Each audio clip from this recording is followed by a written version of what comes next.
Well, and this is the same thing that people do with the nutrition too. They get all into, okay, well, now I'm going to try a really specific diet and I'm going to do keto. And instead of just doing the simple general things of the beginners of like, let's just cut some of the bad things out and try to add some good things. And you've been consistent with that. It's now like, well, my beginner gains are not happening anymore. So now I need to start to add more stuff in or do things different to where now I'm in the gym and I'm doing a bunch of weird different stuff because I'm trying to keep this same progress going. And now with my nutrition, well, this bread says it's keto and I'm trying to lose weight and be a little keto. So I'm going to get the keto bread now and I'm going to get the keto tortillas. No such thing as keto bread. Yeah. Now I'm going to get the keto this, keto that, everything that says keto on a label. And they never turn the package around and realize that, well, this still has 13 grams of carbs. They're just labeling it as keto because it's less carbohydrates than their competitors or something like that. But you just start to get into these weird things of like, really you start to get religious about stuff where it's like keto's the only way and I have to do keto, or low fat's the only way I have to do low fat. Mediterranean diet's the best way I have to do that. Carnivore is the best way.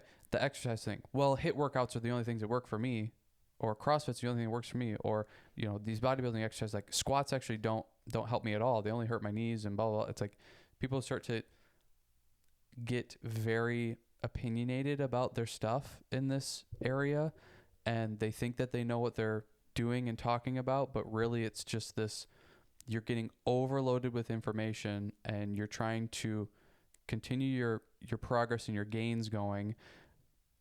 So you start to latch on to things that you think make sense to you and help, rather than just kind of keeping that beginner mindset of, I'm just going to continue to put one foot in front of the other, keep things slow, methodical, consistent. I'm not going to get swayed either way by all these keto crazy people and these, carnivore crazy people and these HIIT people, these CrossFit people, all these weird people.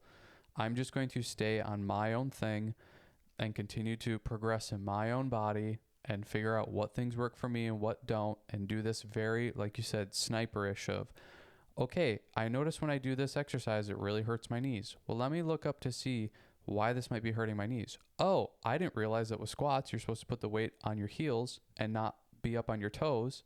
I'm putting so much stress on my knees, and that's why they're hurting. So now you start to go back to your squats. You're focusing on that. You're thinking about that. And within that video, you saw that they talked about maybe you got to do some of these mobility exercises to help warm you up to get ready for that exercise. And now you're doing it, and now it doesn't hurt your knees anymore. Okay, great. I just fixed that problem. Now I continue to go forward. But instead, people will go like crazy. Well, I don't do squats anymore because it hurts my knees. And actually, these are better for me anyways. Everybody, stop saying that. This is actually better for me. No, it's freaking not. Okay? There's too much science, data, everything to show that you are not unique. I'm sorry. You're just not. You are like everybody else. This is not better for you specifically. You just haven't figured out a way that this doesn't hurt you or this doesn't grow your legs for some reason. I said on one of the last episodes of like lifting heavy and thinking that is going to build my legs, and it never did. I didn't now go, well, lifting heavy doesn't work. It doesn't work for me.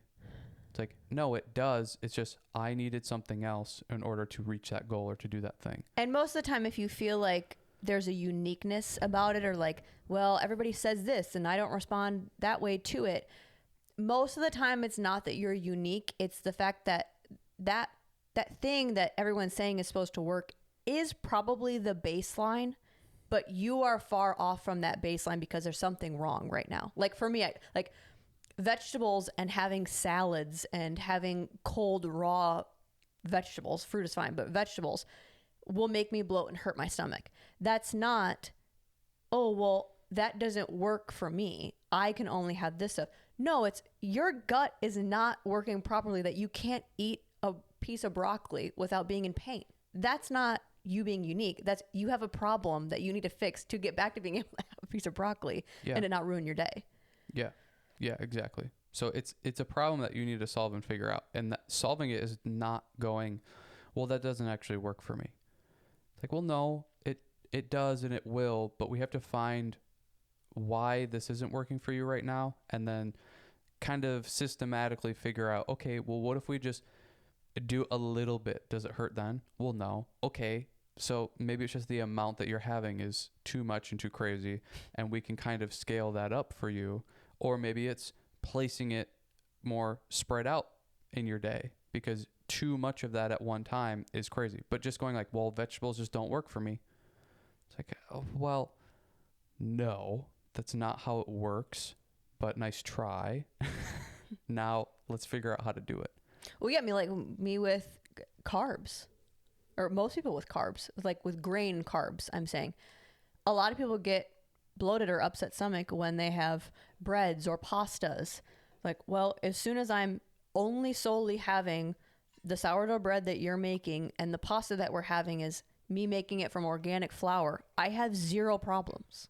It's like, Yeah. So was it the carbs or the grains? Like, no, it's probably the ingredients within that. That's like, we'll just switch that up. Like, you have to be you have to be smarter in this phase. I think just like what you're going to get out of it and maybe the level that you're going to be at with what you can do or try to achieve is going to be next level up. Your information has to match that. Your knowledge has to match that. Same way, like if you're the beginner phase, you're like a kid. Like you're starting with just the basics and just understanding the concepts. Now when we're in this intermediate phase, your knowledge has to work within that. And it should naturally happen. If you're going into the gym and you're focusing on nutrition from a state of mind of, like I said, the exploration, and you're wanting to learn and add more tools because of the information that you're getting, that should advance with you. Your knowledge should advance with the time within that experience. So it's not enough just to do what we talked about in the beginner level, because your stuff will start to stop working, or you will start to plateau. That your information needs to expand on that. That's where I think this phase, you're smart about it, to where once we get into the advanced and beyond, that's where like you're wise. This is where you're figuring it out and you're learning more. The advanced is we've tried all that stuff and we've done the trial and errors, and we've gotten to the point of, well, we're going to do this the most efficient. We're going to do this the most effective. We have no space for error most of the time. Like, we just want to do it, and for it to work, we're coming at it from a wise and an education that is going to match that, as well as experience. That now you have a medium amount of experience, you need to match that with your education, I think, with it too. Yeah, and for the intermediate people, it's just don't get caught in the camps. The ideology of everything. Well, this is like keto's the best because of all these years. It's like, no, it's not. That's just not how any of this stuff really works. It works for some people and it's beneficial for some people, but even the people that it worked for, they probably don't understand why it worked for them. It worked for them, so now they're just a proponent of it. To where you need to. That's where I think it's interesting, because as we're talking about this like beginner, intermediate, advanced, it's really just the same. You're doing the same thing the whole time. Like, you're just continuously adding to what you're doing, adding your knowledge to it, continuing to progress throughout it. We're not telling you to, like, in the beginning, you have to eat keto and you have to work out this way. And then at the intermediate, you have to go carnivore and then work out this way. And you have to do these specific things. It's just simply like building these healthy habits and healthy ideas towards your life and trying to implement them, and doing that in the way that it works for you.